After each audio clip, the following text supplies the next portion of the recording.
कौन से स्टॉक्स के अंदर जबरदस्त हलचल मची हुई है, और ऐसे स्टॉक्स को फिल्टर कर लेता है जिनके अंदर जो सेक्टर भी अच्छे हैं, जिनके फंडामेंटल्स जो हैं वो बहुत ज़्यादा स्ट्रांग हैं पूरे सेक्टर के अंदर, और साथ में एफआईआईज भी उस पर इंटरेस्टेड हैं, और ऑब्वियसली प्राइस एक्शन है तो मोमेंटम तो हो गई। तो जब ये चार चीज़ें मैच कर जाती हैं तो फिल्टर करना बहुत आसान हो जाता है।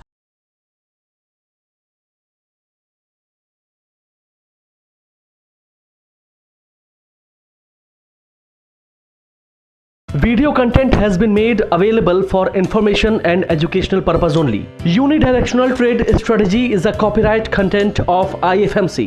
Good morning and welcome to the episode of तैयारी अगले सप्ताह की। दोस्तों, जब मैं तैयारी अगले सप्ताह की बात करता हूं ना, तो बड़ा एक स्पष्ट सी चीज नजर आती है कि हम आगे की बात कर रहे हैं, हम फ्यूचर की बात कर रहे हैं।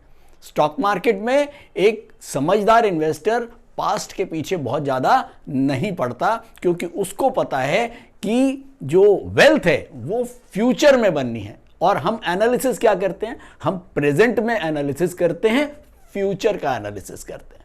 तो इसीलिए हमको फ्यूचरिस्टिक सेक्टर्स, फ्यूचरिस्टिक कंपनीज में पैसा लगाना है, वहीं हमारा पैसा ग्रो होगा, और पुरानी चीज़ों के साथ चिपके हुए नहीं रहना। चेंज, एक एनालिस्ट या एक इन्वेस्टर के लिए चेंज होना बहुत इंपॉर्टेंट है। स्टॉक मार्केट में, स्टॉक मार्केट में आप रिजिड नहीं हो सकते हो, आप जिद नहीं कर सकते हो, और खुंदक खाली मार्केट से। तो कहते हैं हमारे यहाँ पंजाबी में एक वो है कि खुंदक खाई और माल पर आया। तो आपको खुंदक नहीं खानी है, आपको जिद नहीं करना है, और चिपके हुए नहीं रहना है, चेंजेस के साथ चेंज होना है।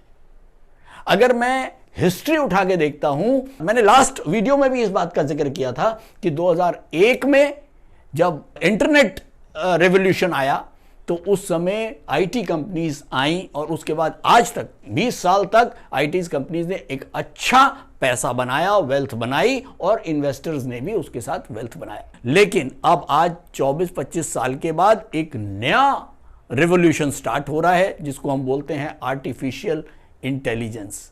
तो चेंज तो अब हमें फिर करना पड़ेगा, हमें पुरानी जगह चिपका हुआ नहीं रहना है। ये तो बहुत स्पष्ट है, मैंने लास्ट वीडियो में भी बताया था कि नया पैसा, बहुत बड़ा पैसा एआई की तरफ जाने वाला है। अब बात यह आती है कि अगर एआई में पैसा जाने वाला है तो एआई में कहां पर हमारे लिए अपॉर्चुनिटीज बन सकती हैं। जैसे कि पिछले 2 डिकेड से हमने किया, हमने टाइपराइटर को छोड़ा, कंप्यूटर पे आए, हमने लेटर्स पोस्ट ऑफिस को छोड़ा, हम ईमेल्स पे आए, हमने फैक्स को छोड़ा, और उसके बाद हम मोबाइल फोन्स पे आ गए। आपको याद होगा पहले टाइम के फिल्म वाले कैमरे, उनको छोड़ के हम डिजिटल कैमरा पे आ गए। तो ये चेंजेस हमने जैसे एक्सेप्ट करे हैं, इस एआई को भी हमको अब अपने को एक्सेप्ट करना है। आज 2026 में जब हम बिल्कुल बिगिनिंग पे खड़े हैं एआई रिवॉल्यूशंस के, तो अब हमको ये तय करना है कि हमारे को कहां जाना है, कौन से सेक्टर्स में जाना है, कौन सी कंपनीज में जाना है जहां एक बड़ी वेल्थ क्रिएट हो सकती है। आमतौर पे मिथ इस समय मार्केट में चल रहा है कि एआई की वजह से जबरदस्त स्लो डाउन आएगा और लोगों की नौकरियां, लग रहा है क्योंकि नौकरियां लोगों की बहुत ज्यादा गई हैं। आईटी कंपनी ने 20% लोगों को रफली अपना रिट्रेंच कर दिया है, और इसमें लग रहा है कि स्लो डाउन आएगा। ये एक तरफ की बात है। अगर हम बड़ा सिनेरियो देखते हैं, ये रेवोल्यूशन जब आए, जब 2001 का रेवोल्यूशन आया था तो आईटी में एक नई अपॉर्चुनिटीज बनी, लोगों ने आईटीज में जबरदस्त पैसा बनाया, उसके इंफ्रास्ट्रक्चर से पैसा बनाया, आईटी के यूज से बहुत पैसा बनाया। अब सेम वे अब 2026 में भी वही मौका फिर से दस्तक दे रहा है। बस फर्क इतना है, पैसा वही है लेकिन जगह बदल जाएगी। Data centre, power infra, networking, semiconductors, cooling systems, logistics, industrial automation, और कई जाने, और ऐसे पता नहीं कितने सेक्टर्स जो डायरेक्टली और इनडायरेक्टली फायदा मिलेगा जिनको एआई के आने से। अब आप सोच रहे हैं कि एआई जब आएगा, आप सोचिए नया इंफ्रास्ट्रक्चर तैयार होएगा, उस पुराने इंफ्रास्ट्रक्चर पे काम नहीं होएगा। जब नए इंफ्रास्ट्रक्चर बनेंगे तो उससे सभी को, पूरे ओवरऑल इकोनॉमी के अंदर बहुत सारे सेक्टर्स होंगे जिनको उससे फायदा मिलेगा। चाहे मैंने लॉजिस्टिक का नाम लिया, आपको लगता होगा लॉजिस्टिक से क्या फर्क पड़ेगा? लॉजिस्टिक को आप इनडायरेक्टली इतना जबरदस्त फर्क पड़ेगा। Power and supply, data centre के को बनाने में इंफ्रा जो लगता है, चाहे वो आईटी इंफ्रा हो, चाहे वो सिविल इंफ्रा हो, ये सब कंपनीज को, अरे छोड़ो, पेंट की कंपनी को भी फायदा होने वाला है।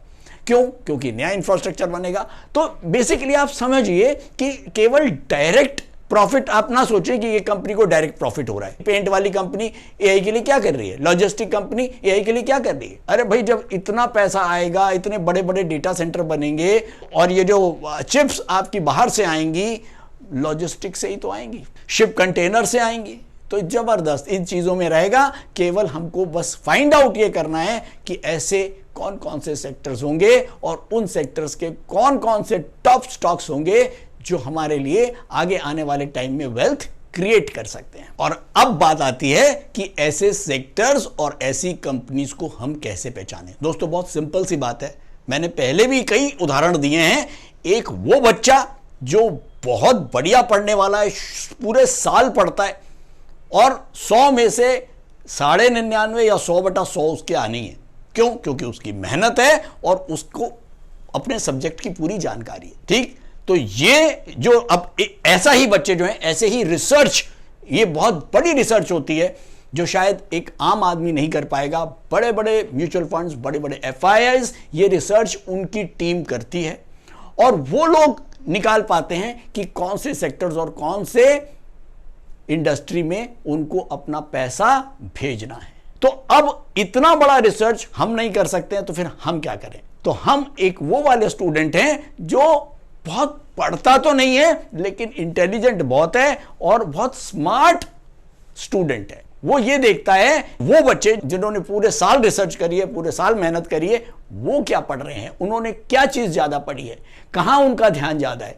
ऐसा ही ये जो स्टूडेंट वाला बताया मैंने, एक पढ़ने वाला स्टूडेंट और एक होशियार student, intelligent student, smart student जो केवल इंटेलिजेंटली काम करता है, बहुत ज्यादा पढ़ता नहीं है। तो ऐसे ही लोग स्टॉक मार्केट में भी हैं। एक वो जो एफआईआईज, बहुत बड़े बड़े म्यूचुअल फंड्स, एचएनआईज जो जिनके पास रिसर्च करने के लिए बहुत सारा इंफ्रास्ट्रक्चर है, बहुत सारे लोग हैं, बहुत सारा पैसा है, और एक वो लोग, एक आम आदमी जो ये देखता है कि वो क्या कर रहा है, उसका पैसा कहां जा रहा है। क्योंकि सिंपल सी बात है, अगर मेरे को कोई चीज अच्छी लगती है तो मैं क्या करूंगा, अपने मन में थोड़ी रखूंगा, मैं उस चीज को खरीदूंगा और उस चीज को मैं अगर खरीदूंगा तो उसके प्राइसेस बढ़ेंगे। और अब जब उसके प्राइसेस बढ़े तो मैंने दूर से देख लिया कि कौन कौन से सेक्टर के प्राइसेस बढ़ रहे हैं, कौन कौन से सेक्टर ऐसे हैं जिनके अंदर ज्यादातर स्टॉक्स बढ़ रहे हैं और कौन कौन से वो स्टॉक्स हैं जो ज्यादा बढ़ रहे हैं। तो अब मैंने लास्ट टाइम बताया था कि यूडीटीएस रोबो एक सीसीटीवी का काम करता है और जो प्राइस एक्शन से ये पता लगा लेता है कि कौन से सेक्टर में जबरदस्त हलचल मची हुई है, कौन से स्टॉक्स के अंदर जबरदस्त हलचल मची हुई है, और ऐसे स्टॉक्स को फिल्टर कर लेता है जिनके अंदर जो सेक्टर भी अच्छे हैं, जिनके फंडामेंटल्स जो हैं वो बहुत ज्यादा स्ट्रांग हैं पूरे सेक्टर के अंदर, और साथ में एफआईआईज भी उस पर इंटरेस्टेड हैं, और ऑब्वियसली प्राइस एक्शन है तो मोमेंटम तो हो गई। तो जब ये चार चीजें मैच कर जाती हैं तो फिल्टर करना बहुत आसान हो जाता है। चलिए एक काम करते हैं फटाफट। अब मेरे को भी नहीं पता और आपको भी नहीं पता कि इस समय इनडायरेक्टली कौन कौन से सेक्टर्स को फायदा मिलने वाला है। तो चलिए एक काम करते हैं, यूडीटीएस रोबो से चलते हैं और देखते हैं उसने प्राइस एक्शन पे कुछ किया होगा। तो चलो देखते हैं जरा कि क्या किया है और उससे कुछ मिलाने की कोशिश करते हैं कि क्या ये प्राइस एक्शन से जो उसने काम किया है वो गलत है या सही है। चलिए। नमस्कार, मेरा नाम बुध प्रकाश है और पिछले 5 सालों से मैं स्टॉक मार्केट में ट्रेड कर रहा हूँ और मार्केट से मुझे निराशा ही हाथ लगी। फिर एक दिन मैंने IFMC की यूडीटीएस स्ट्रैटेजी का YouTube पर वीडियो देखा और मैंने इस कोर्स को 3600 रुपए में ऑनलाइन किया। तो आज मेरा ट्रेड करने का अंदाज ही बदल गया। थैंक यू IFMC, मुझे ट्रेड करना सिखाया और मेरा कॉन्फिडेंस रीगेन करवाया। Call 9870-510-511 or visit www.ifmcinstitute.com। तो मैं आ गया हूं यूडीटीएस रोबो ट्रेड के ऊपर। यहां मैं क्लिक करने जा रहा हूं फंडामेंटल स्क्रीनर को। मैंने ये फंडामेंटल स्क्रीनर खोल दिया है। सबसे ऊपर का सेक्टर की अगर बात करूं तो ये लेके आ रहा है केबल्स। अब इसको नहीं पता एआई से, इसका कोई मतलब नहीं है कि एआई में कहां क्या हो रहा है। इसने तो ये फाइंड आउट कर लिया कि केबल एक ऐसा सेक्टर है जिसके अंदर, अब मैंने ये देखा केबल के अंदर टोटल 9 कंपनियां हैं और 9 कंपनियों के अंदर ये कंपनियां जो हैं इनमें सभी में एक अच्छा प्राइस एक्शन बना हुआ है। इसका मतलब वो सेक्टर के अंदर ही कोई खास बात है, किसी एक पर्टिकुलर कंपनी की बात नहीं कर रहा हूं यहां। अभी मैं केवल सेक्टर को फाइंड आउट करने की बात कर रहा हूं कि ऐसा क्या हो रहा है उस सेक्टर के अंदर, कुछ तो है।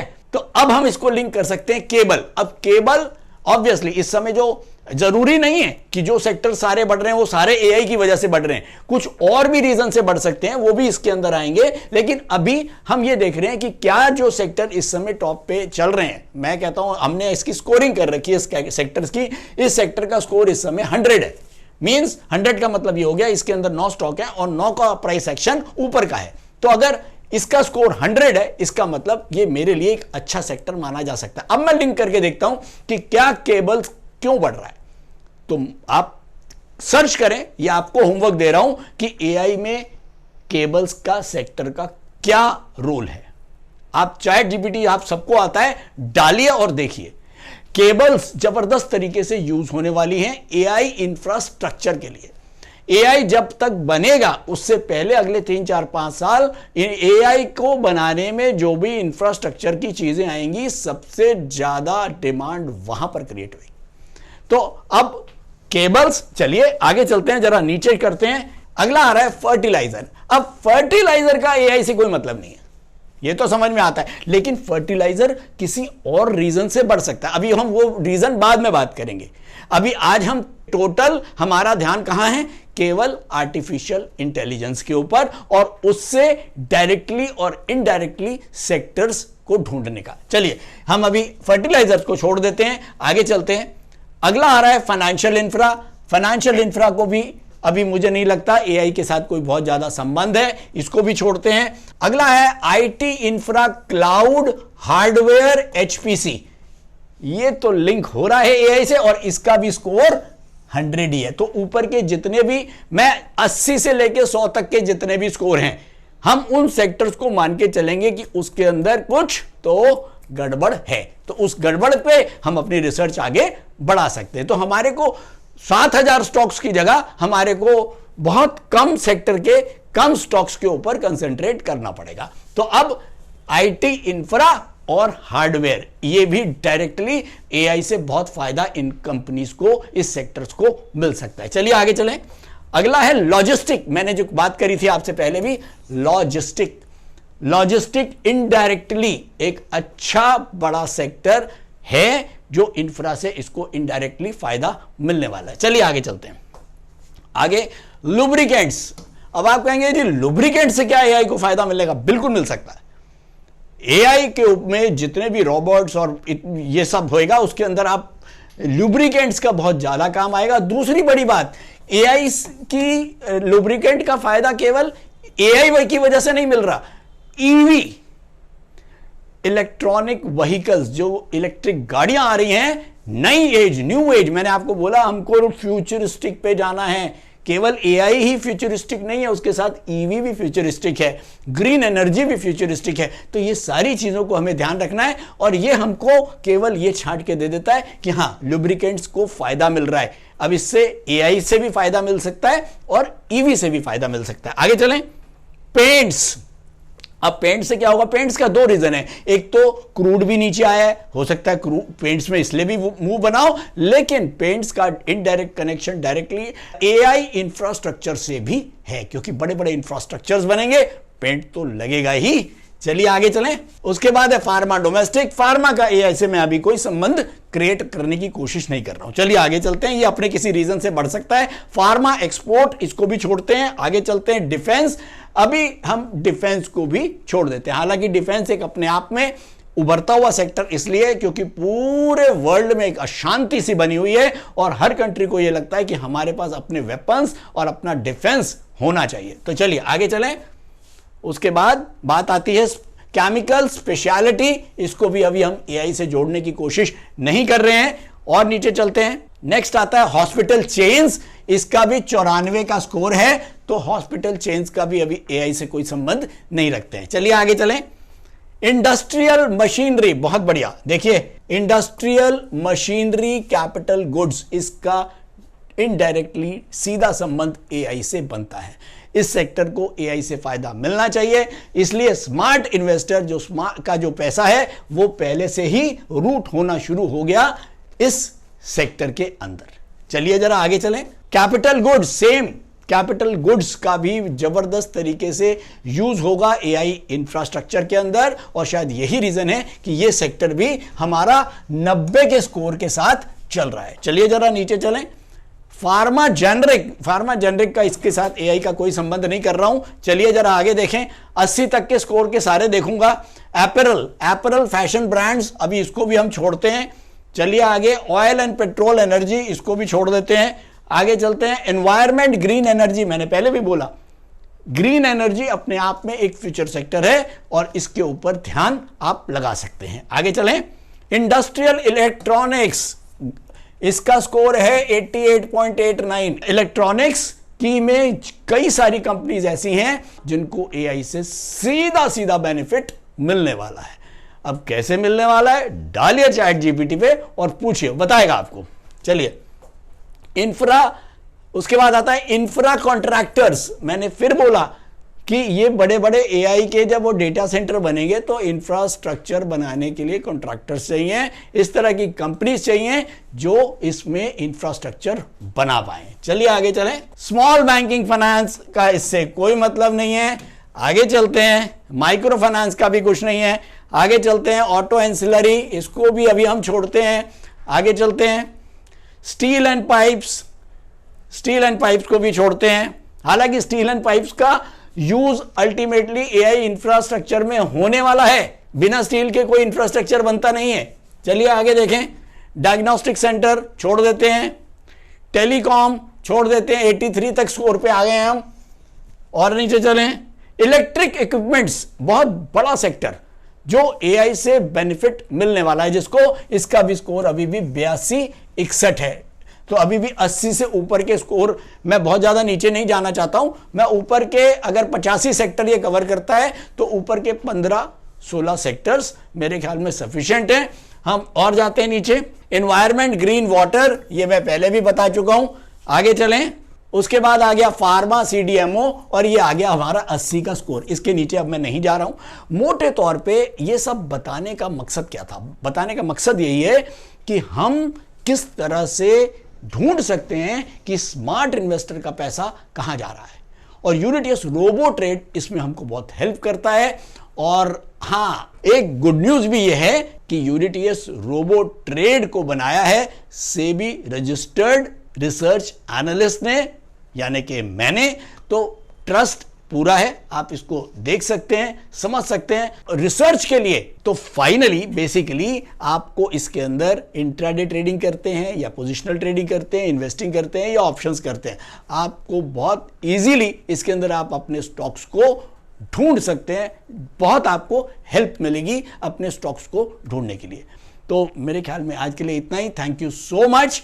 और हाँ, अगर एक बात और कहूँगा, देखिए यूनिटीएस रोबो ट्रेड इस तरह के प्लेटफॉर्म अब बहुत ज़रूरी हो गए हैं, क्योंकि एक मैनुअल ट्रेडिंग और एक मैनुअल हम तरीके से कितना भी करेंगे, हम उस लेवल तक नहीं पहुंच सकते जहां पर एक इंस्टीट्यूशनल लेवल के लोग काम करते हैं।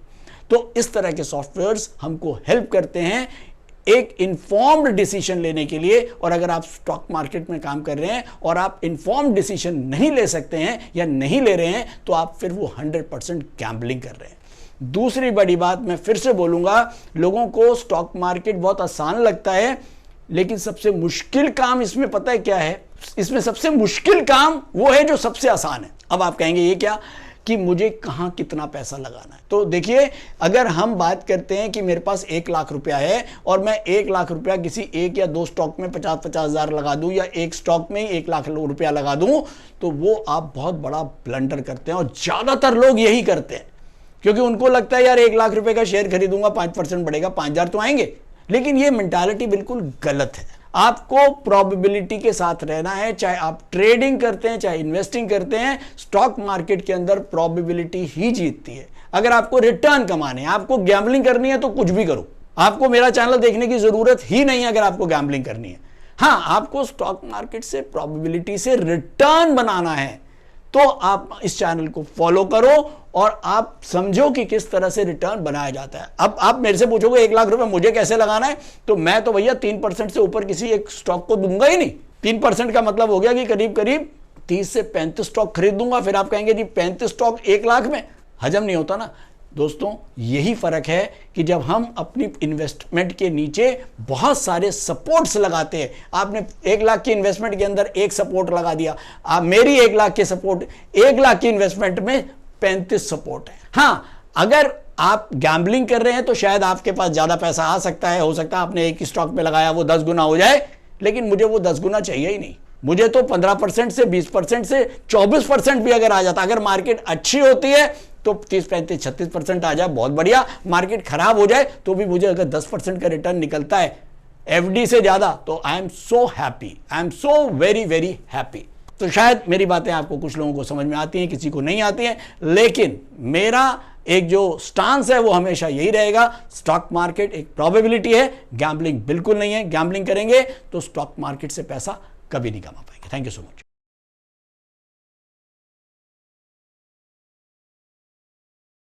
स्टॉक ट्रेडिंग के दौरान मुझे क्या खरीदना चाहिए और मुझे क्या बेचना चाहिए, मुझे कब खरीदना चाहिए और मुझे कब बेचना चाहिए, ये सवाल आपको परेशान करते हैं।